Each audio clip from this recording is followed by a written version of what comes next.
Hey there, everyone.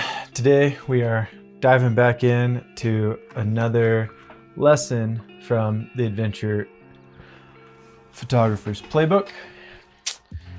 Today we are going to be going over probably just one of those main things that really have helped my career move forward.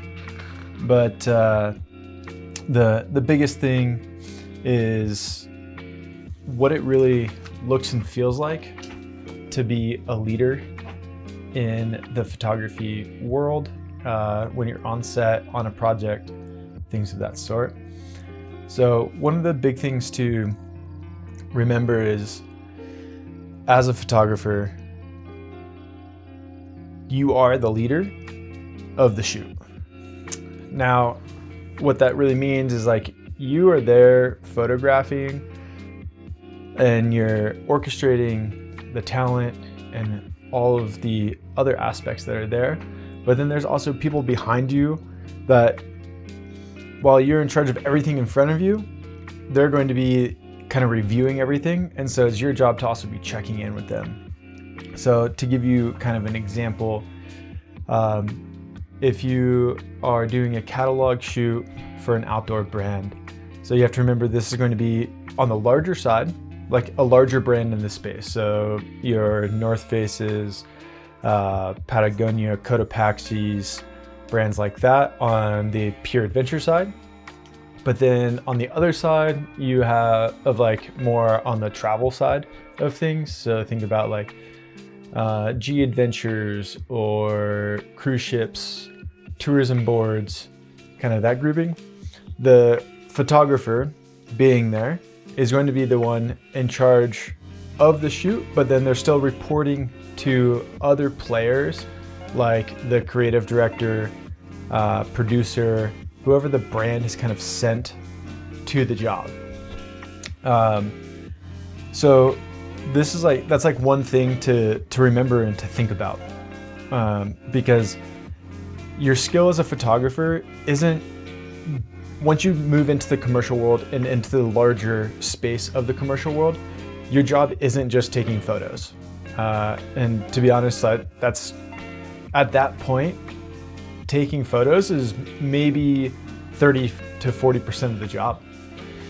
Because really what it starts to look like is, when you're on set, you have people like your Digitex, who is the person kind of in charge of like all things after you shoot, getting it to the client for the client to be able to review.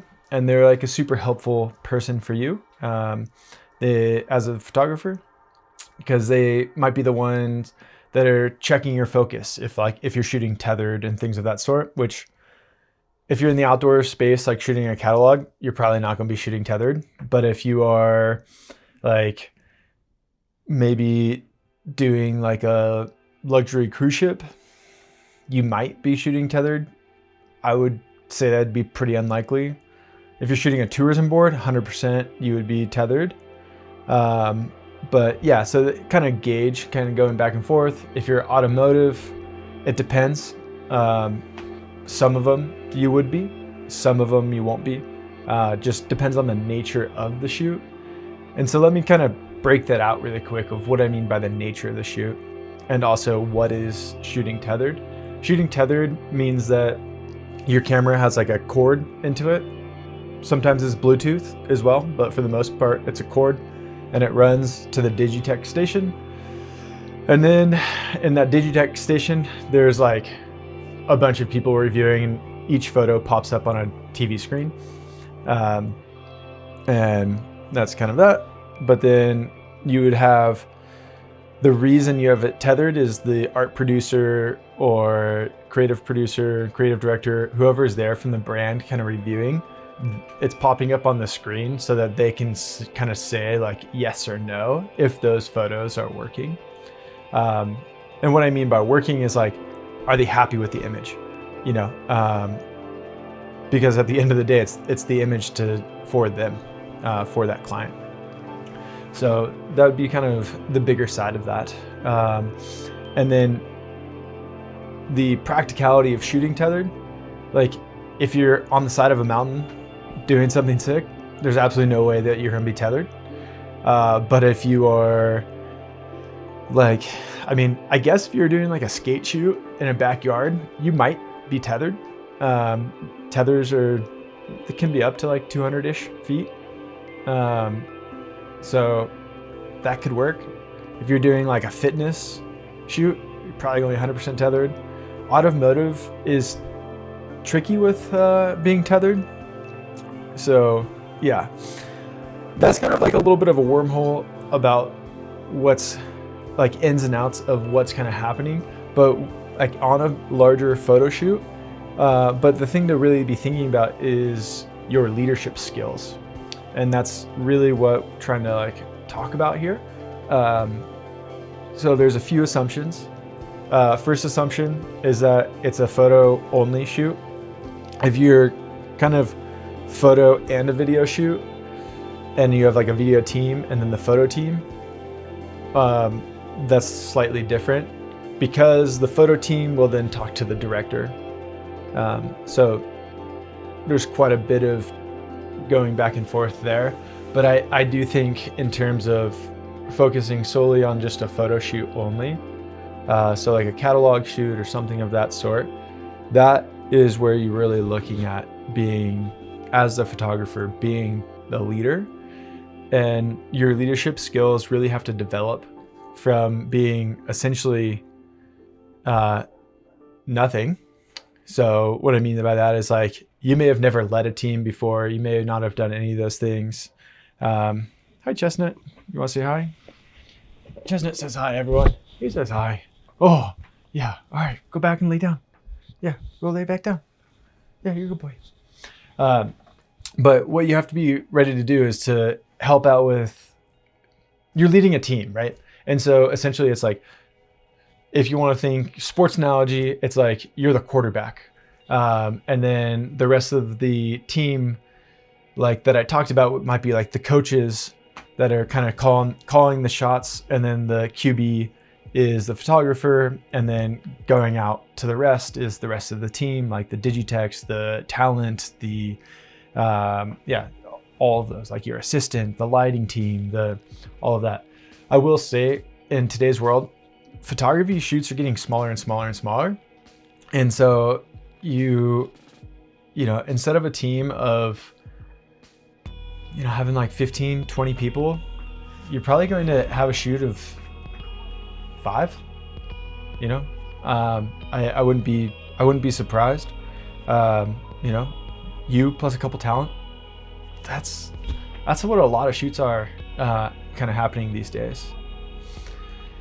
So you kind of have that analogy of sports, but then you also have another analogy of not necessarily like a sports analogy, but the analogy could be like entrepreneurial. So it's like the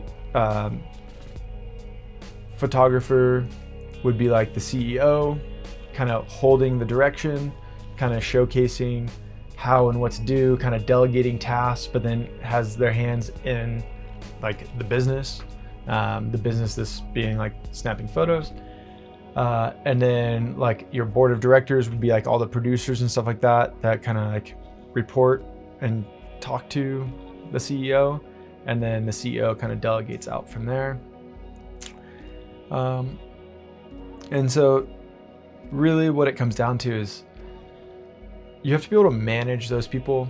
You have to be able to provide critiques to those people, provide feedback to everybody on set, as well as be kind of overarching, like looking at them of like, hey, like this is how you do X, Y, and Z. You kind of set expectations.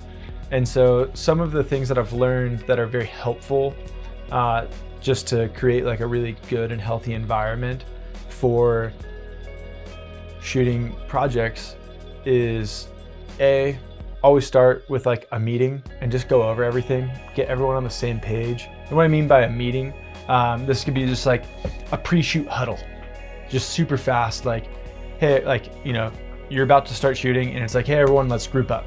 you know, and then you just go over what's important. Like, okay, so this is what we're working on. This is what we're doing. We're really trying to make this jacket look really good. Here's some things to be looking for. Here's some things that, you know, kind of come up. I always try to give people permission. So if I look at like talent, for example, I'd be like, hey, if you guys kind of feel something, just like kind of like let me know, you know? So like say we have this shot idea, but you have an idea to make it better. I'm open to listening, you know? And so it's like, we'll do it my way first because I gotta kind of check the box. You have an idea, let's do it your way, you know? And I like that fluidity to kind of come. And that's the same if there's any lighting teams or Digitechs or anybody like that that's kind of seeing anything. Maybe in terms of like Digitech might be like, hey, you're kind of botching it like with focus or something. And they can kind of like give you that feedback. Maybe it's like an assistant of yours. You know, it's like, don't ever like yell at your assistant, A, because why would you yell at an assistant? But then B, it's like, your assistant's just there to help you. And also they're here to like mitigate between you and the client sometimes. Yeah, if you have like hair and makeup or catering, things of that sort. The goal is essentially to be able to delegate these tasks so you just focus on the photography, because that's really why you're there. But the key there is to be the leader and to understand what your roles are in that context. So that is essentially a 10-minute elaboration from this one paragraph on leadership skills inside this book. But the leadership skills essentially say like the photographer is the lead on set. So you need to develop your leadership skills. When starting out, you might be leading yourself. That's okay. However, as you grow, you will have more and more people to direct. Talent, your assistant, lighting, stylist, Digitech, agents, producers, gaffers, agency reps, hair and makeup, catering, whomever show up that day. The most important skill to learn here is delegation of responsibility. When you can delegate responsibilities, you're able to focus on your job, taking photographs. And that honestly is really the key, is to learn that delegation and to set expectations right up front. All of this kind of comes from the Adventure Photographer's Playbook. If anybody's interested, it's an ebook. I printed it out for myself, but it's an ebook. It's $10. It's down below. If that's of interest, go ahead and pick one up. This is also a series, so I'm pretty much going cover to cover in the book to try to impart as much knowledge as I possibly can for you all. So hopefully this is helpful. And if it is, let me know in the comments. If you have any questions, it's very helpful for me if you drop those in the comments, because then I can actually like know what you're curious about, and then I can create a video for that. So thank you so much, and I hope you have a good day.